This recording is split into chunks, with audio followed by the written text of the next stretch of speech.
ఏ కన్ను చూడదనా నీ విచ్చల విడిమిడిసి పాటు, ఏ చెయ్యి ఆపదనా తప్పటడుగే నీ అలవాటు. అదృశ్య దృష్టిగా సకల సృష్టిని ను గమనిస్తున్నది లెక్కగట్టి,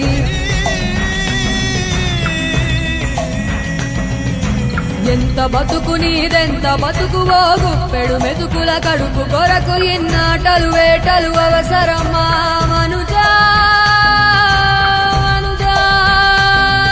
ఏ మారిక నిన్ను కబళిస్తుంది రమాయదారి పంజా. కోరికొని తెచ్చుకో మాకు కర్మ, దాన్ని విడిపించుకోలేదు జన్మ. సత్కర్మభిశ్చ సత్ఫలితం దుష్కర్మ ఏవ దుష్ఫలం. అత్యుత్కట పుణ్యపాపానాం సత్యం ఫలానుభవమిహ.